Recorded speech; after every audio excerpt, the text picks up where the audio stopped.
Successful ইনভেস্টাররা কি এমন ভাবে যে তাদেরকে একজন সাধারণ ইনভেস্টারের থেকে আলাদা করে দেখা হয়? #Day12 of Bangali stock market করবে। দুজন মানুষ একই মার্কেট কিন্তু দেখে, একজন সুযোগ দেখে আর একজন ভয় দেখে। এটাই ধনী আর গরিব ইনভেস্টারের সবচেয়ে বড় পার্থক্য।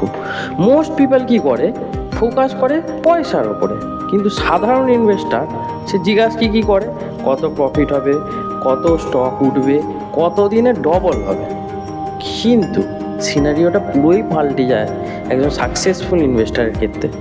সে কী করে, ফোকাস করে রিস্কের ওপরে।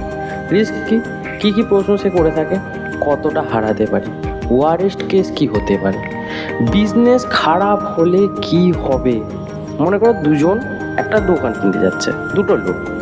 প্রথম লোক জিজ্ঞাসা করছে যে আমার এইখানে কত লাভ হবে।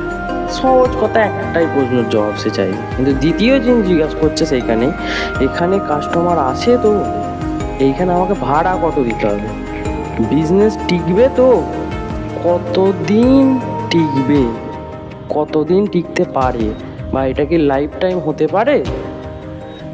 একজন ক্রাউডের কথা ভাবে আর একজন ইন্ডিপেন্ডেন্টলি ভাবতে থাকে। মার্কেট যখন ওঠে সাধারণ মানুষ বলে সবাই কিনছে, আমিও কিনবো।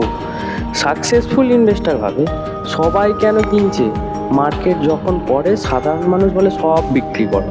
সাকসেস ইনভেস্টার ভাবে বিজনেস কি খারাপ হয়েছে নাকি শুধু দাম কমছে।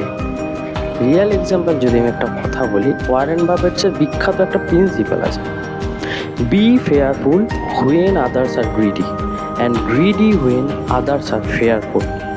সাকসেসফুল ইনভেস্টার কিন্তু প্রাইস শুধু দেখে না, সে ভ্যালু দেখে। মার্কেটের এই যে নয়েজ সে শোনে না, সে বিজনেসটাকে বোঝার চেষ্টা করে।